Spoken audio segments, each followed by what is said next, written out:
Mon propos tient à la relation entre la société d'une part et puis les réponses médicales telles qu'elles ont pu être données à partir de 1347-48 avec l'éruption de la Grande Peste, bien sûr, mais en prolongeant la réflexion jusqu'à Marseille.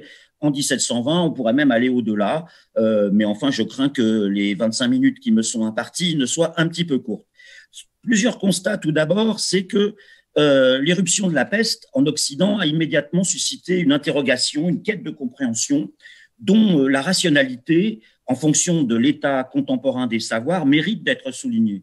Il y a un recours aux experts, une recherche des causes, qui sont des causes d'abord aux dimensions universelles, puis des causes plus particulières, voire singulières. Et cette observation des symptômes, entre autres, a donné lieu très vite à un nombre important de traités. Avant 1400, on connaît 77 traités et on en connaît 20 avant 1353. On a pu en recenser pas loin de 300, ce qui est extrêmement important jusqu'à l'époque moderne, sans compter les chapitres que les médecins et les chirurgiens y ont consacrés dans leurs ouvrages. Ce qui est intéressant, et ce sera la première partie de mon exposé, c'est d'examiner les prescriptions. Si l'essentiel est consacré à la prévention, aux mesures de protection, il y a en réalité également des prescriptions curatives qui sont intéressantes, me semble-t-il, à étudier, à regarder d'un peu plus près, même si évidemment la lutte se fait contre un ennemi invisible, selon l'expression bien connue. Alors, ça sera ma deuxième partie, l'examen des thérapies. Le préliminaire, c'est tout d'abord la façon dont la société, dès le mois d'août, 1348, août-septembre, la consultation demandée par le roi de France à la faculté de médecine de Paris, dès l'origine, une matrice s'est instaurée, me semble-t-il, qui est une matrice révélatrice ou qui va participer de l'éclosion de la modernité. Ces données sont assez bien connues, mais elles ne font d'abord que prolonger des mesures ou une tendance qui s'était fait jour dès le XIIIe siècle, notamment concernant le soin du corps, le contrôle de la circulation, la surveillance politique, la surveillance de la circulation, la surveillance du vagabondage, bref, toute une série de mesures, j'allais dire, qui sont un petit peu qui confortent la progressive construction de l'État moderne, de la modernité. On parle toujours de la peste en l'associant au Moyen-Âge, mais c'est pas pour me défausser de quoi que ce soit, mais en tous les cas, parce que je n'ai rien à voir ni d'intérêt dans cette affaire, mais en réalité, la peste, c'est la modernité et ce n'est pas du tout le Moyen-Âge. Deuxième élément intéressant, c'est que la législation qui s'est accrue avec l'État moderne a tout de suite mis en place de nouveaux éléments qui nous surprennent, qui sont révolutionnaires. Je pense en particulier, cela a déjà été pointé par des sociologues, Robert Castel en particulier, des ordonnances qui ont été tout à fait promulguées en Europe de façon simultanée en 1349, 1350, 1351, autant en Angleterre, au Portugal, en France, en Castille, etc., qui mettent en avant la valeur du travail. Et ça, c'est quelque chose de tout à fait nouveau dans le déplacement des valeurs, non pas que le travail ait jamais été négligé, puisqu'il est une nécessité, évidemment, mais les valeurs se portaient sur, j'allais dire, des activités plus anoblissantes, qui étaient celles de l'oisiveté, qui étaient celles de la prière, qui étaient celles de la méditation, et non pas cette valorisation, j'allais dire, portée autour des travailleurs. Et ça me paraît être un point très important quand il s'agit de reconstruire une société, car tout de suite, évidemment, le désastre et la mesure du désastre a été opérée. La mesure du désastre, elle est également un constat démographique. Et là également, il y a, je crois, jusqu'à la modernité, jusqu'au Physiocrate, en passant par Bodin, il n'est de richesse que d'homme. Certes, les valeurs médiévales ne négligent pas l'importance de la population, croissée et multipliée, selon la prescription, l'injonction biblique, bien sûr. Mais là, on prend conscience de cette valeur qui me paraît extrêmement importante et nouvelle, en liaison avec le travail, en liaison avec l'économie. Donc, il n'y a pas que le religieux, j'allais dire, selon la vieille analyse de Max Weber sur l'éthique protestante et l'essor du capitalisme qui ont pu participer à cela, mais il y a un impact réel aussi de la maladie, de l'épidémie et de la catastrophe sanitaire morbifique qui s'est produit et qui continue de se produire de façon rémanente, il faut le rappeler, à peu près tous les 12 ans, à partir de 1348, eh bien, la société européenne au moins vit sous cette menace permanente. Alors, le deuxième point, c'est évidemment, donc je n'insiste pas davantage parce que ce sont des questions qui ont été assez bien travaillées. En revanche, donc c'est une matrice, c'est une conjonction, c'est un ensemble de liaisons qui s'opèrent et qui me semble tout à fait digne d'être relevé. Le deuxième point qui a été un peu moins relevé dans la littérature classique, même s'il y a eu beaucoup de publications au début du XXe siècle, en particulier en Allemagne, pour publier les manuscrits, les textes, etc., c'est tout ce qui concerne la thérapie, même si évidemment la première des thérapies qui remonte à l'Antiquité, c'est quito longue tarde, comme tout le monde le sait, va-t'en vite, va-t'en loin et reviens le plus tard possible. C'est à peu près, j'allais dire, la même figure, le même cas de figure qui se présente chez Boccace dans sa description initiale du Décaméron, où une joyeuse bande s'en va à la campagne, donc c'est la fuite. Mais il n'y a pas que la fuite, il y a également des tentatives, même si les critiques sont fortes vis-à-vis d'un certain nombre de médecins, en réalité, tout cela est très oscillant. Les médecins sont tantôt loués, tantôt admirés, tantôt évidemment un petit peu stigmatisés, mais c'est pas ce qui domine. On les voit toujours en première ligne et ils sont reconnus pour leur courage, leur abnégation et également les thérapies qu'ils apportent. Même si Daniel Defoe, décrivant la peste de Londres de 1665, dit la peste défia tous les médicaments. Il est bien évident qu'on ne peut que se rendre à ce constat, évidemment en période, j'allais dire, pré-yercinienne, bien sûr, mais il n'empêche qu'il est intéressant de voir un petit peu les mesures qui ont pu être prises. Alors, les mesures plus générales, on les connaît, elles sont liées d'abord à la conception même de la maladie, mais une conception qui est débattue entre la contagiosité, l'épidémie, les deux sont parfois distincts. L'épidémie serait, j'allais dire, portée par l'air, et donc l'homme n'y interviendrait qu'assez peu. La contagion, en revanche, est liée davantage au contact. Je ne développe pas la question de la contagion en elle-même parce qu'elle est le fruit également, c'est une notion, un concept qui est le fruit de toute une évolution. La contagion n'était pas à l'origine vue comme forcément quelque chose lié à un contact physique, mais était plutôt lié à une progression même de l'infection. En réalité, les deux sont en débat et vont le rester pratiquement jusqu'au XIXe siècle.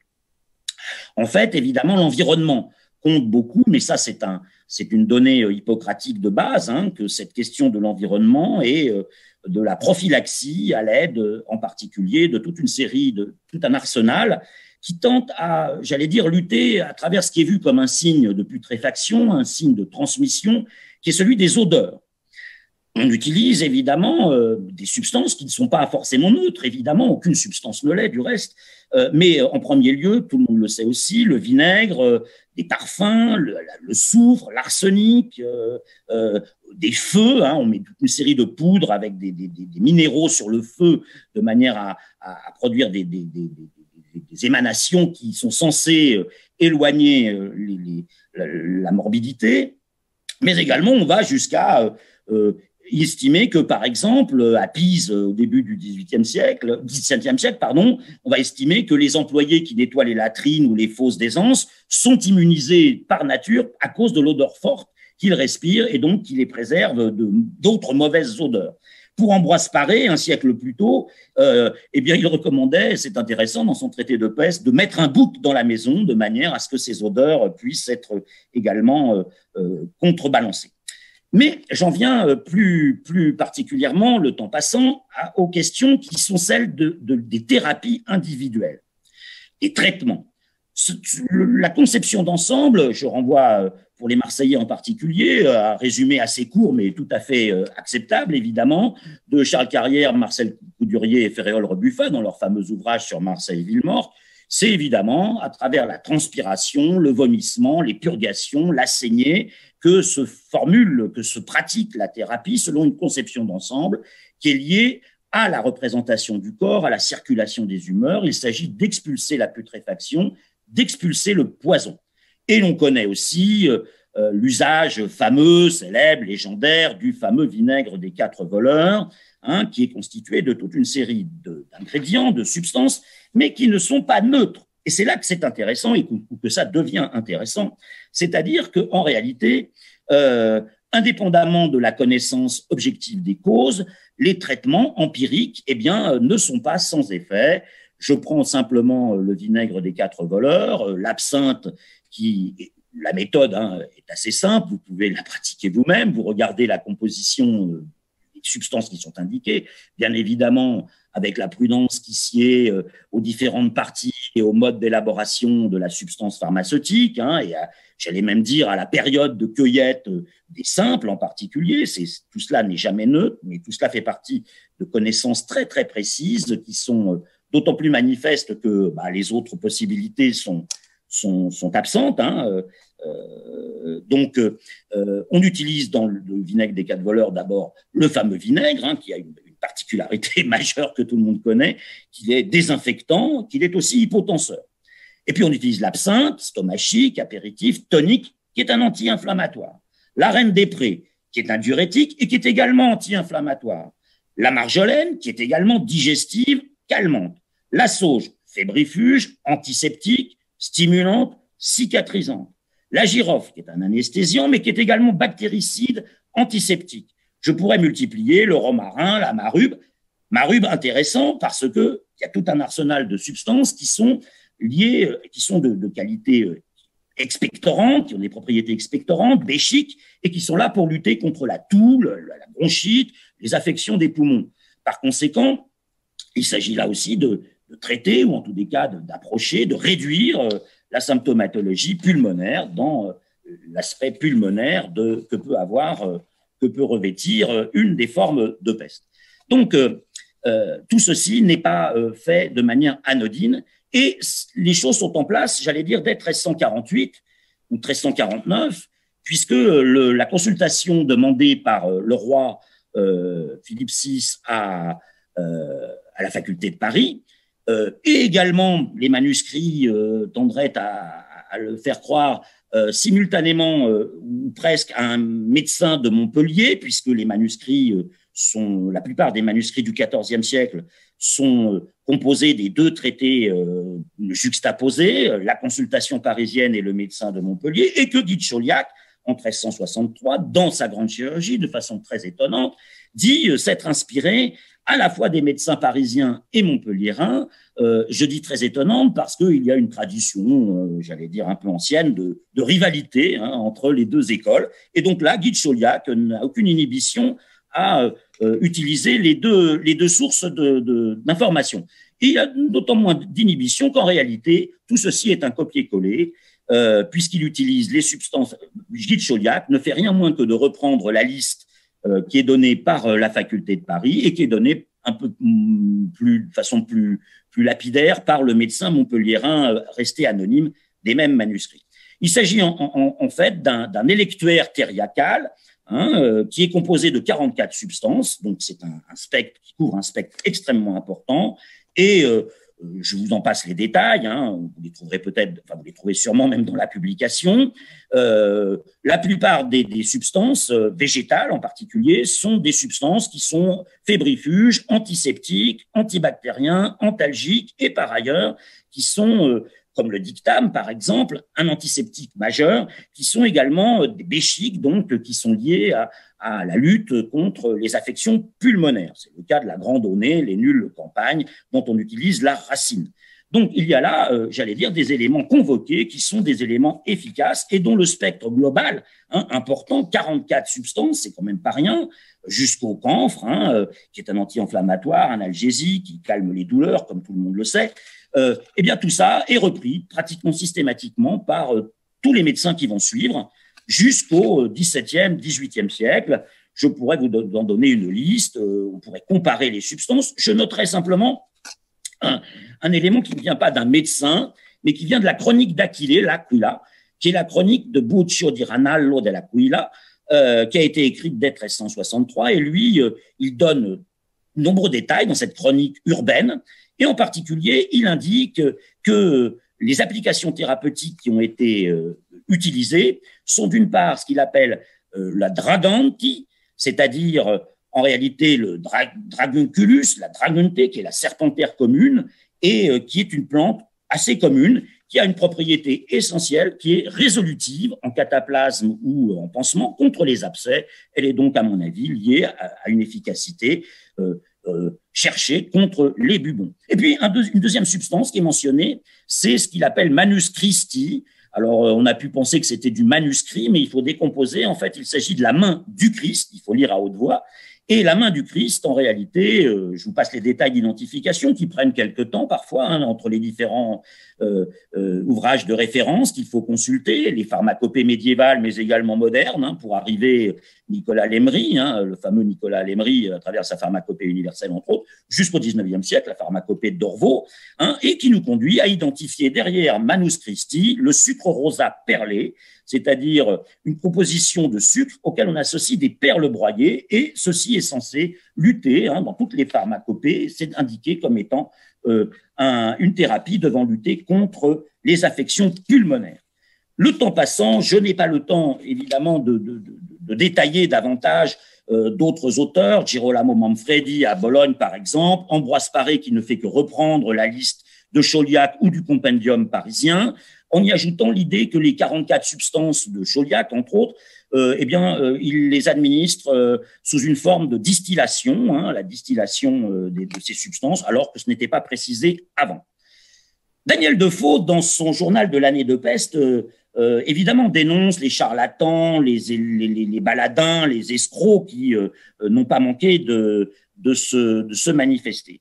Mais il indique également un grand éloge des médecins, indiquant que cette peste n'a pas, la peste de Londres, la dernière qu'il a vue, il écrit en 1720, c'est à 22, c'est tout à fait intéressant parce que c'est au moment évidemment aussi de la peste de Marseille, c'est concomitant.